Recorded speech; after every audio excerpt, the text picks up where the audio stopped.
maganda yung nakita kong SEADRIFT, no, yung Southeast Asian Disaster Risk Insurance Facility. So this is for the whole of nation. Maybe you can tell us how this will benefit the Philippines, and then later we'll talk about individual insurance. So please familiarize us with this SEADRIFT.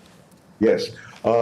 Una, simple lang to pagkakaroon ng isang comprehensive disaster risk financial plan. Anong ibig sabihin nito? Merong plano at pera at resources na handa na available na before, habang at pagkatapos ng isang sakuna. Hindi lang mag-rescue.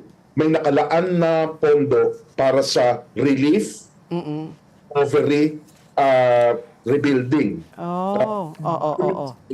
Sa government side, pinangungunahan daw ito ng Department of Finance, Bureau of Treasury, GSIS, SSS para doon sa mga individual. Di ba merong mga calamity loan, SSS, at sa DBM. Buti lang walang DPWH.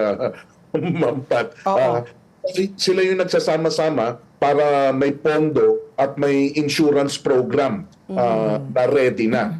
May budget na talaga rito even before this SEADRIFT.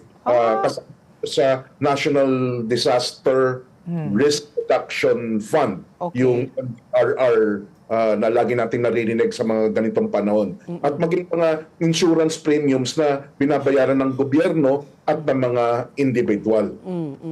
So just to clarify, Sir Arman, so now, kung magkakaroon na itong SEADRIFT, sabi mo, ang Pilipinas, meron po talaga tayong pondo na pinaghuhugutan, no? Parang insurance policy, para kung may sakuna, meron tayong mahuhugutan. So ngayon, magkakaroon na parang ng common fund, lahat ng mga Southeast Asian countries, and then there will be like a fund manager, an insurance agency that will manage the fund, so that in case we need it, we can draw from there. It will be a collective fund. Yes, aside doon sa available na sa atin at pinagandaan ng pamahalaan o yung mga individual na kumukuha ng mga iba't ibang non-life insurance coverages. Non-life kasi ito yung pamilyar tayo, yung sasakyan. Kumukuha tayo ng insurance, kumukuha tayo ng fire insurance.